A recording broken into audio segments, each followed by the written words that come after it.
قل رب أعوذ بك من همزات الشياطين وأعوذ بك رب أن يحضرون حتى إذا جاء أحدهم الموت قال رب ارجعون لعلي أعمل صالحا فيما تركت كلا إنها كلمة هو قائلها ومن ورائهم برزخ إلى يوم يبعثون. Et dit, Seigneur, je cherche refuge en toi contre les tentations des démons. Et je cherche refuge en toi, Seigneur, contre leur présence auprès de moi. Puis lorsque la mort vient à l'un d'eux, il dit, Seigneur, renvoie-moi sur terre, afin que je me rachète et accomplisse de bonnes œuvres dans ces domaines que je négligeais. Mais ce ne sont que de vaines paroles qu'ils prononcent. Derrière eux, et jusqu'au jour où ils seront ressuscités, se dresse une barrière. فإذا نفخ في الصور فلا أنساب بينهم يومئذ ولا يتساءلون فمن ثقلت موازينه فأولئك هم المفلحون ومن خفت موازينه فأولئك الذين خسروا أنفسهم في جهنم خالدون تلفح وجوههم النار وهم فيها كالحون. Et le jour où l'on soufflera dans la trompe, il ne subsistera plus aucun lien de parenté entre eux. Ils ne penseront point s'enquérir les uns des autres. Puis, ceux dont les bonnes œuvres pèseront lourd dans la balance seront les bienheureux. Et ceux dont les bonnes actions pèseront peu seront ceux qui auront ruiné leur âme. Et ils demeureront en enfer pour l'éternité. Là, le feu brûlera leur visage, et ils auront les lèvres crispées. ألم تكن آياتي تتلى عليكم فكنتم بها تكذبون قالوا ربنا غلبت علينا شقوتنا وكنا قوما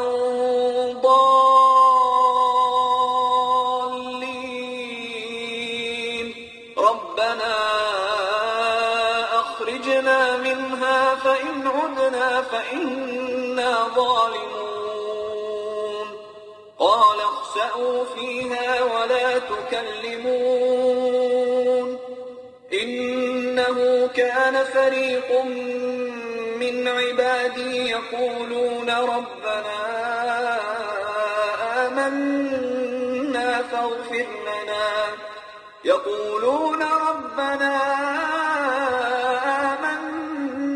فاغفر لنا وارحمنا وأنت خير الراحمين فاتخذتموهم سخريا حتى أنسوكم ذكري وكنتم منهم تضحكون. Il leur sera dit, mes versets ne vous étaient-ils pas récités, et vous les traitiez alors de mensonges? Ils diront, Seigneur, notre malheur nous a vaincus, et nous étions des gens égarés. Seigneur, fais-nous sortir de ce lieu, et si nous récidivons, nous serons alors vraiment injustes. Et il leur sera répondu, demeurez-y plutôt dans l'humiliation, et ne me parlez plus. Parmi mes serviteurs se trouvait un groupe qui disait, Seigneur, nous croyons, pardonne-nous et sois miséricordieux envers nous, car tu es le meilleur des miséricordieux. Mais vous en avez fait un objet de risée, au point où cela vous a fait oublier de m'invoquer, et vous riez d'eux. إني جزيتهم اليوم بما صبروا أنهم هم الفائزون Certes, je les récompense aujourd'hui pour leur patience, et ce sont eux maintenant qui triomphent. Il leur sera demandé, combien d'années êtes-vous restés sur terre? Ils répondront, un jour, ou moins qu'un jour, qu'on s'en réfère plutôt à ceux qui comptent. Il leur sera alors répondu, vous n'y êtes demeurés que peu de temps, si seulement vous saviez. Pensiez-vous que nous vous avions créé sans but, et que vous ne seriez pas ramenés vers nous? Que soit exalté Dieu, le véritable souverain. Nul ne doit être adoré en dehors de lui, le Seigneur du trône sublime. إن الحمد لله نحمده ونستعينه ونستغفره ونعوذ بالله من شرور أنفسنا ومن سيئات أعمالنا من يهده الله فلا مضل له ومن يضلل فلا هادي له وأشهد أن لا إله إلا الله وحده لا شريك له وأشهد أن محمدا عبده ورسوله أما بعد السلام عليكم ورحمة الله وبركاته. Que la paix soit sur vous, ainsi que la miséricorde et la bénédiction. Donc cet audio, qui fait suite à l'audio précédent justement, qui parlait de l'effondrement de leur système, cet audio donc, qui est intitulé sur une vie sans but et sans sens. Une vie sans but et sans sens qui peut mener qu'à la dépression et au suicide. C'est tout à fait logique. Car quel est le but de la vie pour les humains? Pourquoi Allah subhanahu wa ta'ala nous a créé? Quel est le but? Allah ta'ala nous dit وَمَا خَلَقْتُ الْجِنَّ وَالْإِنسَ إِلَّا لِيَعْبُدُونِ. Je vous ai créé pour m'adorer. Donc le but de notre création et le but de notre vie sur terre, c'est d'adorer Allah subhanahu wa ta'ala de façon légiférée et de lui vouer un culte exclusif. Subhanallah. Tout simplement, alhamdulillahi rabbil alamin. Et c'est ça le bonheur. Et c'est ça le but de notre vie.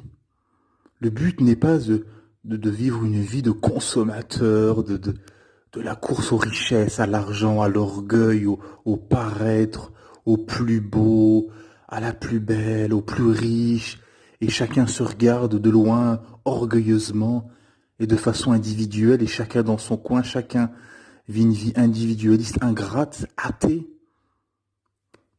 Et après, c'est quoi le but de tout ça? Qu'est-ce que tu vas gagner en faisant tout ça? Donc c'est pour ça que on voit les gens donc en dépression et beaucoup malheureusement terminent en suicide ou vivent une vie de désillusion sur désillusion, de descente aux enfers, de dépression, de malheur, etc. Même si au niveau extérieur on voit des personnes riches, opulentes, qui ont du matériel, etc., qui assouvissent leurs passions, leurs plaisirs et qui ont les moyens financiers, au fond d'eux, ils ont un mal-être.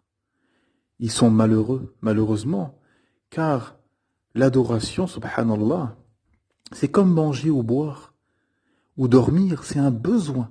L'âme a besoin, subhanallah. Comme notre corps a besoin de s'alimenter, de boire et de manger, alhamdulillah, l'âme a besoin des adorations, a besoin de ce contact, de ce lien avec son Créateur, avec Allah subhanahu wa ta'ala, qui nous a créés. Et nous a créés pas sans but, comme le verset juste avant, le verset 116 de la sourate Les Croyants, où Allah ta'ala nous dit, vous croyez que nous avons créé sans but? Non. Donc une vie sans but et sans sens est vouée à l'échec dès le départ. Car Allah subhanahu wa ta'ala ne veut pas de ce qui se passe, de cette mascarade dans laquelle on assiste, où on voit justement les gens, chacun dans leur coin, chacun individualiste, chacun dans leur individualité, chacun dans son coin, de façon ingratitude, à vivre une vie où on fait que travailler, dormir, la course aux richesses, la course à l'argent, la course au matériel, la course à l'opulence, la course à tous ces biens éphémères, ces poussières insignifiantes de ce bas monde, qui lui-même, ce bas monde, est un tas de pierres insignifiantes au milieu de cet univers d'une complexité extraordinaire, le Créateur est immense et ses créatures sont insignifiantes, subhanallah, comme disait Al-Hassan al-Basri, rahimahullah. Donc on voit justement que cette vie qui est propagée justement par les médias de masse, par justement ce système mondialiste, et on voit les effets pervers tous les jours. Et l'actualité nous le montre. On voit ces jeunes qui sont finalement qui sont le symbole et le paroxysme de leur système justement, d'individualisme, d'ingratitude, d'athéisme, cette mentalité athée, chacun dans son coin, tout le monde s'en fout de tout le monde, la course à l'orgueil, la course au paraître, la course justement au bien éphémère. Et les réseaux sociaux sont justement un outil magistral de cette mentalité, de cette philosophie de vie où chacun montre sa vie, chacun se montre pour être le plus beau, la plus belle, de façon orgueilleuse, et on s'en fout du pauvre, et on s'en fout des gens qui nous entourent, des proches, et surtout, on s'en fout et on néglige justement la relation avec son Créateur et le lien avec son Créateur, Allah subhanahu wa ta'ala, qui nous a créés pour l'adorer. Tout simplement, Allah subhanahu wa ta'ala nous a créés pour l'adorer, subhanahu wa ta'ala. Et on voit justement que ce système qui est irrationnel, où on autorise l'alcoolisme, où on autorise l'alcool, mais on vous dit buvez, mais pas trop et pas en voiture. On autorise la prostitution, mais on interdit le fait de racoler les prostituées. On autorise les choses, mais en même temps on vous dit mais pas trop. Mais comment ça pas trop? Allah subhanahu wa ta'ala a coupé les problèmes à la racine.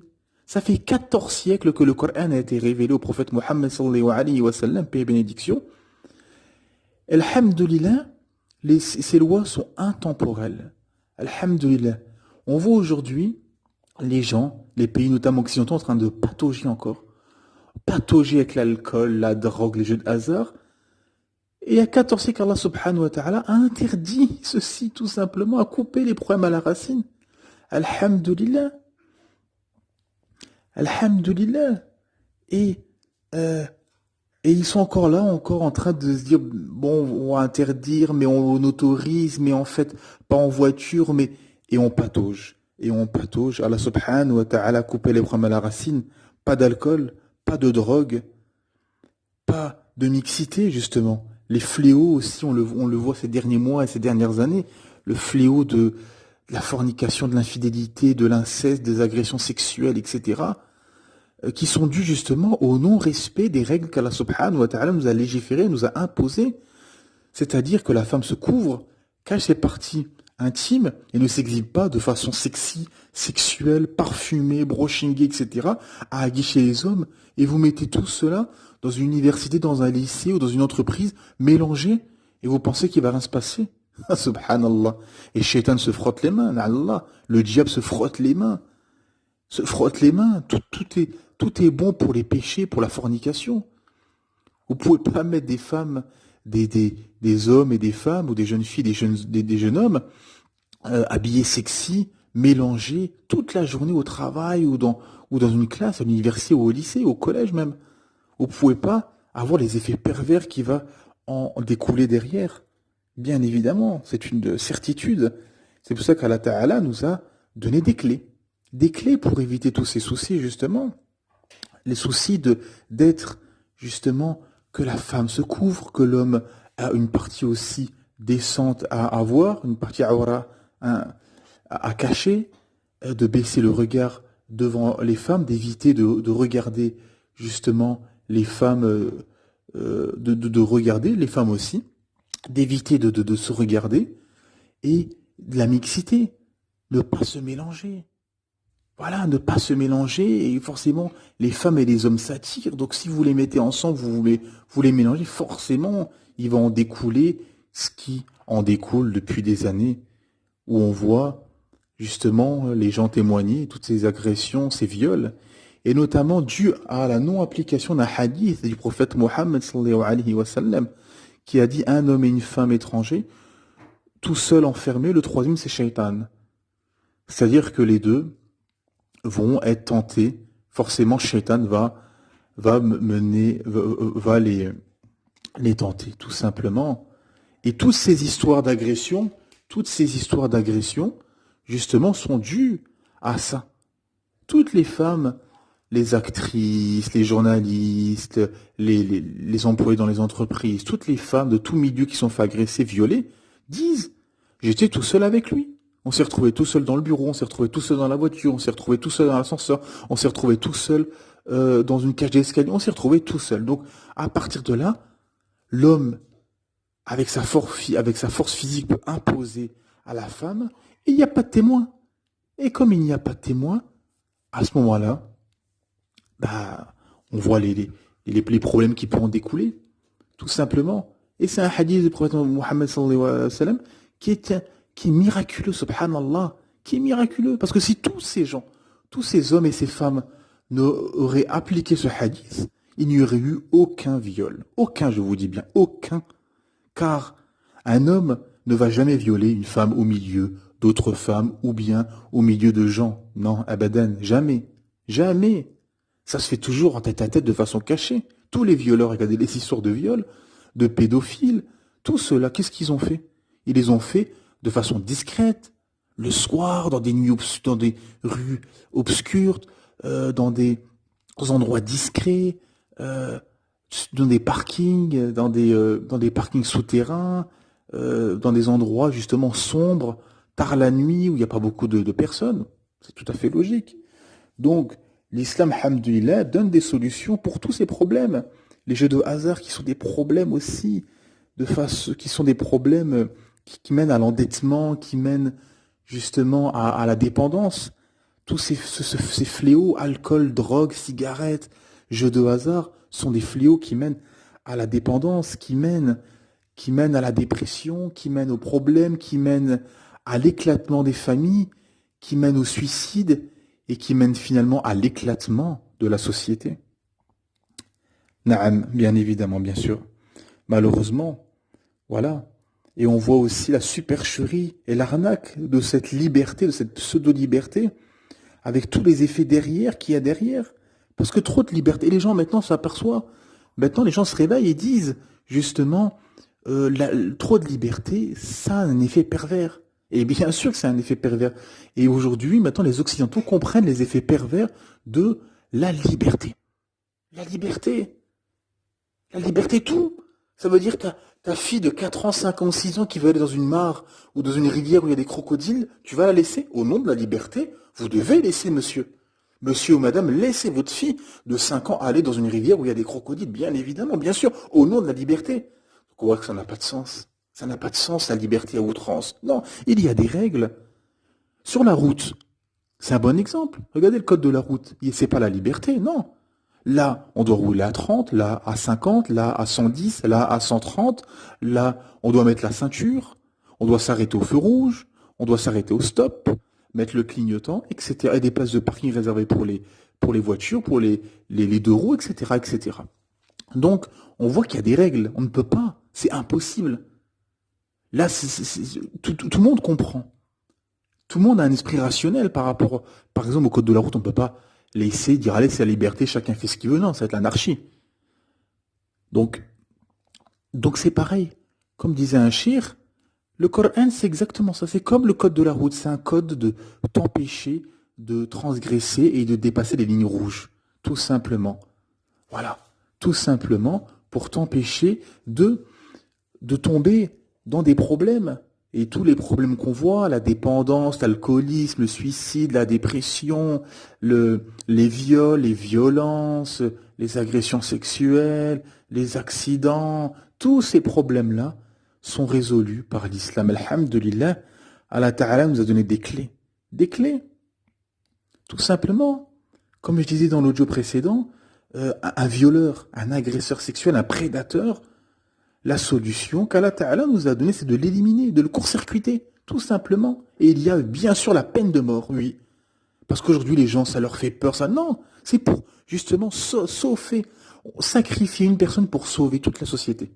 C'est ça, justement. Ce n'est pas aller dans une prison, construire, payer, un prisonnier tout coûte aux contribuables via les impôts de l'argent que tout citoyen paye. On paye des violeurs, des assassins, des criminels à manger, à bronzer et à s'amuser en prison et à ressortir quelques années plus tard et à recommencer. C'est une mascarade. Ça n'a pas de sens. Ça n'a pas de sens. Allah Ta'ala nous donne des solutions, justement, d'éliminer, de tuer des gens comme ça. C'est Allah Subhanahu wa Ta'ala qui nous a donné cette possibilité, justement, d'éliminer des pervers, des violeurs, des assassins, des criminels, justement. Des gens qui tuent. Allah Ta'ala nous a dit, vous le faites pareil, tout simplement. Alhamdulillahi Rabbil Alamin, c'est une miséricorde, c'est une rahma d'Allah Subhanahu wa Ta'ala pour sauver la société. Ça n'a aucun sens, mettre quelqu'un en prison, ça n'a pas de sens. Et là, ils se réveillent, ils comprennent maintenant que ça n'a pas de sens. Et c'est justement cette pseudo-liberté où on voit justement les effets pervers. Trop de liberté, donner trop de liberté, ben on voit, regardez cette génération, les jeunes, en ce moment on voit l'actualité avec des morts, des bandes, de la délinquance, etc., etc. Donc non, il faut mettre des règles et mettre des sentences justement qui sont à la hauteur des passions, qui sont plus hautes que les passions justement. Quand Allah Ta'ala dit couper la main au voleur et à la voleuse, et celui qui se répand à Allah Ta'ala est miséricordieux, Allah Ta'ala doit donner une solution pour couper, court-circuiter les voleurs. Tous les voleurs qui volent, vous leur dites on vous coupe la main si vous continuez à voler, vous inquiétez pas qu'ils vont aller travailler pour 1200 €. Parce qu'Allah Ta'ala a touché justement à des points, a touché à des points essentiels. A touché à des points justement qui fait mal à l'insa. Parce que c'est lui qui nous a créés. Allah Subhanahu wa Ta'ala qui nous a créés. C'est pour ça qu'Allah Ta'ala nous a donné des causes justement, nous a donné des solutions et nous a ordonné de justement de pas comment dire nous a régulé les relations entre les hommes et les femmes, les tenues légiférées pour les hommes et pour les femmes, pour justement parce qu'Allah Ta'ala nous a créés comme ça avec l'attirance, l'homme est attiré par la femme et vice versa. Donc forcément, mais Allah Ta'ala nous a donné des solutions justement, et c'est ça, c'est le libre arbitre. C'est le libre arbitre. Allah Ta'ala nous a mis des interdictions, mais ces interdictions sont accessibles.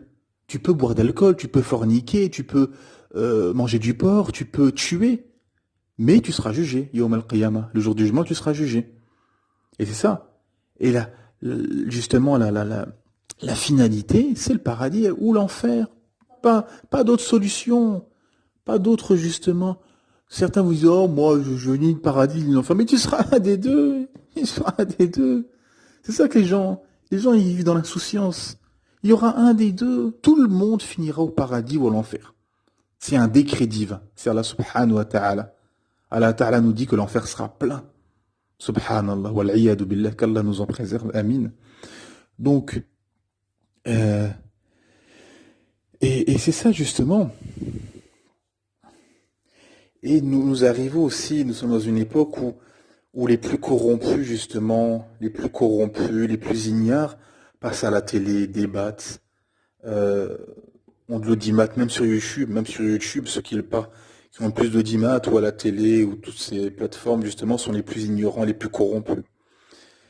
Justement, les plus incompétents. Et au pouvoir, on a, justement, les gens des passions, et les plus incompétents qui arrivent au pouvoir, parce que les gens, justement, comme j'avais fait un audio, justement, pourquoi nos dirigeants sont-ils si corrompus, n'ont pas les compétences des postes pourvus, c'est qu'ils sont à l'image des peuples, tout simplement. Allah Ta'ala est juste. Revenir à l'audio, donc, pourquoi nos dirigeants sont corrompus, car Allah Subhanahu wa Ta'ala ne change pas l'état d'un peuple tant que les individus qui le composent ne changent pas ce qu'en eux-mêmes, et qu'Allah Ta'ala met un injuste à la tête d'autres injustes, tout simplement. Si ton dirigeant est un sorcier, voleur, injuste, corrompu, bah, faut regarder le peuple s'ils sont peut-être pas comme ça. S'ils sont peut-être pas voleurs, corrompus, injustes dans les pots de vin, etc. Donc, tout simplement, Allah Ta'ala est juste. Un peuple est juste droit, leur dirigeant sera juste et droit. Le peuple est corrompu, le peuple est pervers, sont dans les pots de vin, l'injustice, la corruption, la sorcellerie, etc. Tu auras un dirigeant sorcier corrompu dans les pots de vin. C'est une logique divine, c'est ça, alhamdulillah. Tout est logique en islam, tout est logique et rationnel, c'est ça qui plaît aux gens. Les gens qui se convertissent à l'islam, alhamdulillah, ils vous disent ceci, c'est que tout est logique. J'ai trouvé toutes les solutions aux problèmes et tout est logique, tout est rationnel, subhanallah, alhamdulillah. C'est pour ça que dans la sourate 4, verset 82, Allah Ta'ala dit, si ce Coran viendrait d'un autre qu'Allah, tu aurais certes trouvé maintes contradictions, alhamdulillah. Et des gens cherchent des contradictions, en fait, qui vont pas avec leur passion. Des gens vous disent, ah, mais regardez, il y a ça, il y a ce verset-là ou ce verset-là, parce qu'en fait, c'est pas en accord avec ses passions. C'est pas qu'il y a une contradiction, c'est que c'est pas en accord avec ses passions. Alhamdulillah, il n'y a aucune contradiction. S'il y a des versets qui te brusquent ou que tu ne comprends pas, Allah Ta'ala a dit, si vous ne comprenez pas, allez interroger les gens de science. Alhamdulillah, il y a des gens de science, alhamdulillah, qui ont les compétences, les grands chouyours, les grands savants de la communauté, qui répondent aux questions, justement, et aux interrogations des uns et des autres, alhamdulillah, avec science et sagesse. Alhamdulillahi Rabbil Alamin, il faut comprendre toutes les sagesses et les subtilités qu'il y a dans les règles et dans les lois d'Allah subhanahu wa ta'ala. Naam. Et on est justement dans cette vie sans but et sans sens, on est dans la religion du travail. On est arrivé à un niveau de religion du travail où les gens sont là, ils se réveillent le matin, ils vont travailler, ils mangent, ils consomment, ils vont faire quelques péchés, forniquer, boire et tout ça la journée, ils rentrent le soir, ils se mettent devant la télé pendant des heures et ils dorment. Voilà. C'est une vie d'animal finalement. C'est brusque, hein, mais c'est un peu ça. Allah Ta'ala nous dit, ils sont plus égarés que les animaux. Bien plus égarés que les animaux. Wal'iyadu billah, parce que c'est une vie sans but et sans sens. Manger, boire, consommer. Et on voit les limites de ça. Vous avez beaucoup d'athées qui vous disent, je suis malheureux, je suis pas bien. Et qui se suicide, qui est en dépression? Regardez. Allez sur Internet et allez voir la liste des pays qui sont en dépression, qui se suicident le plus. Les premiers pays sont que des pays occidentaux. D'Europe de l'Est, d'Europe de l'Ouest, quelques pays sud-américains, asiatiques, sont les pays. Et les pays où il y a le moins de suicides sont les pays musulmans. Subhanallah. Donc, cette vie sans but et sans sens, c'est-à-dire que les pays les plus riches sont les pays les plus riches et les plus développés, ceux où il y a le plus de suicides d'antidépression. Subhanallah. C'est incroyable. Qu'est-ce que ça veut dire?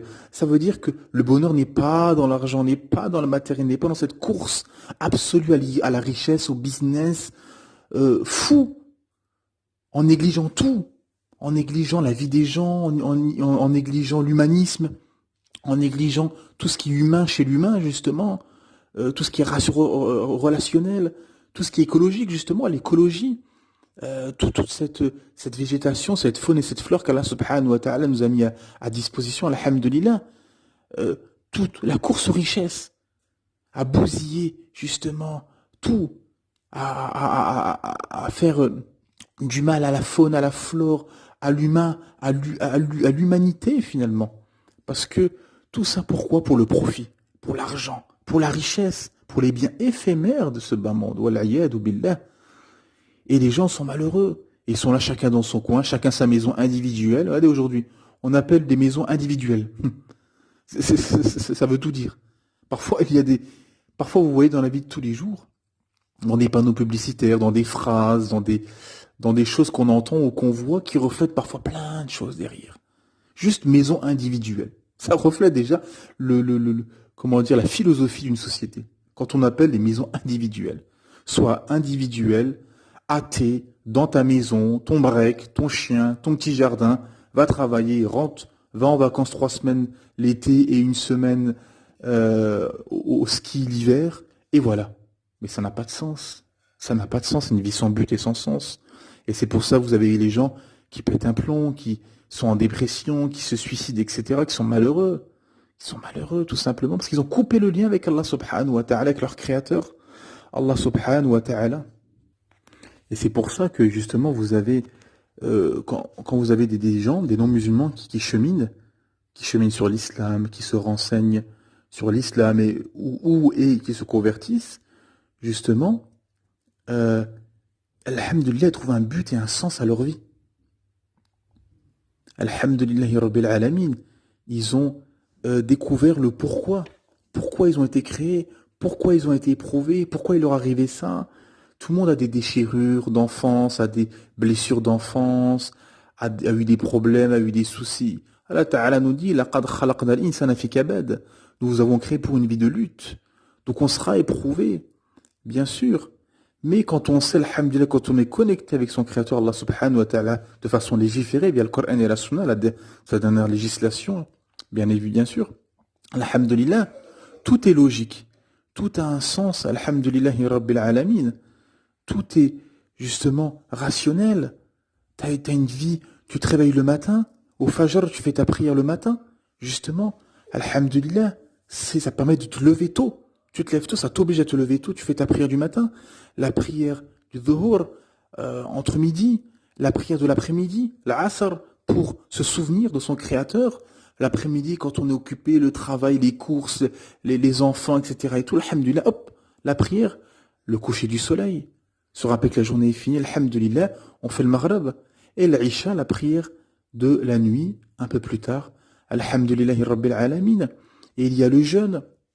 Et bien sûr, dans la prière, il y a ce côté justement spirituel et ce côté même technique, ce côté physique qui permet de faire, des gestes articulaires, alhamdulillah, qui permet de bouger, d'avoir une activité sportive justement, avec ces gestes de la prière, subhanallah. Le jeûne qui a un bienfait énorme.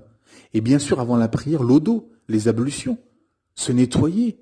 Et justement, le fait de pas se nettoyer, on a vu les ravages qu'il y a eu derrière, avec les virus et les microbes et tout ce qu'il y a. Et aujourd'hui, on vous dit, lavez-vous 4, 5, 6 fois par jour les mains, etc. Mais nous, musulmans, on le fait depuis 14 siècles, alhamdulillah. Allah Ta'ala nous a dit, vous faites l'odo. À chaque prière, on doit faire l'odo, alhamdulillah. Tu peux garder l'odo, bien sinon, si tu as gardé l'odo. Mais en tout cas, si tu n'as pas l'odo, il faut refaire l'odo. Et on le fait au moins 5 fois, voire plus par jour, alhamdulillahi rabbil alamin. As-sahaba, les compagnons, ils ont demandé au prophète Mohammed sallam, pourquoi on fait la prière 5 fois par jour, l'odo, la prière 5 fois par jour? Le prophète sallam leur a dit, si vous avez une rivière devant chez vous, devant votre porte, et que vous mettez un vêtement blanc, et que vous le nettoyez 5 fois par jour, il sera comment? Il sera propre ou pas? Oui, il sera propre. Donc voilà, le but, subhanallah, c'est de justement, c'est d'être propre et c'est de se purifier. C'est de se purifier justement. C'est de se purifier justement, alhamdulillah, via déjà les ablutions qui permettent de se nettoyer, d'être propre. La prière, se purifier l'âme, alhamdulillah, avoir un contact. Et tout le monde, moi le premier, quand on fait sa prière, alhamdulillah, on se sent bien, la pression descend, on oublie ce bas monde, on se détache de dunya. Regardez les gens, les commerçants là, qui se sont suicidés pendant les confinements, ils ont tout perdu, parce qu'ils ont mis toute leur vie dedans. Ils étaient athées, ils ont mis toute leur vie, leur énergie, leur argent, le commerce s'est volatilisé, wal'iyadu billah, leur vie s'est arrêtée. Leur âme est morte, et ils sont partis, et ils ont achevé leur blessure en se suicidant, wal'iyadu billah, qu'Allah nous en préserve. Parce que justement, ils n'ont pas ce lien. Mais quand tu as ce lien avec ton Créateur, Allah subhanahu wa ta'ala, alhamdulillah, tu es lié avec ton Créateur, alhamdulillah. Et tu sais qu'Allah ta'ala va t'éprouver. Allah ta'ala nous dit, je vous éprouverai par la diminution de biens, de fruits, de personnes, etc. On va avoir des décès autour de nous, on va perdre des choses, on aura moins d'argent, l'argent ça vient, ça part, les choses viennent, part, parfois on a ci, parfois on n'a pas ça, parfois il nous arrive ça comme épreuve, etc. Donc on est prévenu, alhamdulillah. Et quand tu pries, tu te détaches de ce bas monde et tu prends du recul et de la hauteur, alhamdulillah. Et il y a le jeûne du Ramadan, bien sûr. Qu'est-ce qu'on peut encore rajouter avec tous les bienfaits qui ont été énumérés par les nutritionnistes, les médecins depuis des années? Maintenant, les gens, justement, propagent, les nutritionnistes et les médecins conseillent et propagent de jeûner. Et c'est un jeûne, le jeûne du mois du Ramadan est un miracle, alhamdulillah. Ça permet de se purifier, ça permet de se reposer, ça permet justement de faire un nettoyage spirituel de l'âme, du corps, de l'esprit. Alhamdulillah, de se rapprocher de son Créateur. Subhanallah, le métabolisme, tous les bienfaits qu'il y a dans le jeûne du mois du Ramadan, alhamdulillah. Et de penser aussi aux pauvres, de se rappeler, et d'avoir justement que son cœur s'attendrit pour être miséricordieux et d'avoir de l'entraide et de la compassion pour les pauvres et les nécessiteux. Alhamdoulilah, c'est ça, quand t'entraînes justement le mois du Ramadan. Et pas cette vie d'athée, avec le cœur dur, froid, chacun dans son coin, des personnes qui ont des millions sur leur compte et ne donneraient pas un centime aux démunis parce que, pourquoi je ferais ça? Alors que en islam, on fait ça fi sabilillah, il faut donner à Sahaba, le prophète m'a donné l'exemple, et à Sahaba ont pris l'exemple justement sur le prophète Mohammed sallam qui était un psychologue, qui était justement un professeur, subhanallah, pour les compagnons. Et les compagnons donnaient toute leur richesse, donnaient aux pauvres, donnaient aux nécessiteux. Alhamdulillah, ils invitaient les gens entre eux, ils sont dans l'entraide, la miséricorde, la justice, de la fraternité, alhamdulillahi rabbil alamin. Donc on voit dans les adorations qu'Allah subhanahu wa ta'ala nous a donné, il y a un sens, il y a un but, tout est rationnel, tout est logique. Faire les ablutions, se laver, faire la prière, jeûner, donner aux pauvres, aider le voyageur en détresse, aider le nécessiteux, payer la zakat, l'impôt, l'aumône légale, visiter, garder les liens de parenté. Tout est logique, justement. Et on voit qu'une société basée sur l'athéisme, comme notamment en France, mène une vie sans but et sans sens, et on voit les ravages qu'il y a, justement, dans cette vie sans but et sans sens, car aussi, il y a, et je vais finir sur ce point, que ces sociétés n'offrent rien du tout, n'offrent rien derrière, n'offrent justement rien du tout après la mort. On vous dit, buvez, mangez, consommez, allez à vos passions, adonnez-vous à vos passions avec tous les effets pervers qui en découlent derrière, dont j'ai cité au début de l'audio, tous les effets pervers, négatifs qui va en découler justement. Wal'iyadu billah. Et après, vous mourrez et il n'y a plus rien. Ça n'a pas de sens, ça n'a pas de but. L'humain au fond de lui, dans sa fitra, dans sa nature originelle, il comprend pas, ça c'est pas logique. Ce n'est pas logique, vivre comme ça, c'est tout, sans rien. Consommer, après je pars, c'est quoi le but? C'est quoi l'intérêt? Autant en finir tout de suite. Pourquoi me casser la tête à me réveiller le matin, me fatiguer, payer les factures Donc vous voyez que ça n'amène aucun sens à la vie des gens. Et tout est logique en islam. Tout est rationnel. Alhamdulillah.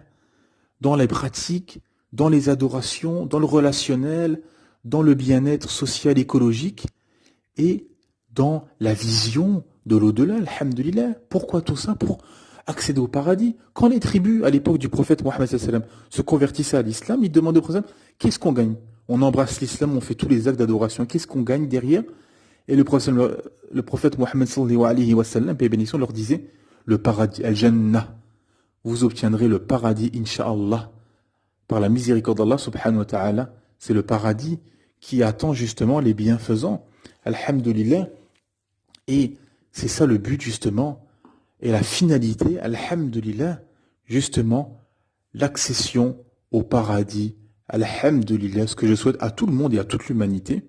C'est pour ça que nous faisons da'wah et que nous propageons la vérité, pour être la cause, parce que seul Allah guide. Allah Ta'ala nous dit dans Surat Yunus, verset 99, si ton Seigneur aurait voulu, tous les gens sur terre auraient cru. Donc c'est Allah Ta'ala qui guide et qui égare, mais à juste raison et à juste titre. Alhamdulillah, par sa justice, et Allah Ta'ala est juste. Alhamdulillah, ya Rabbil Alamin. Et Allah Ta'ala est miséricordieux et pardonneur. Et Allah Ta'ala est accueillant au repentir.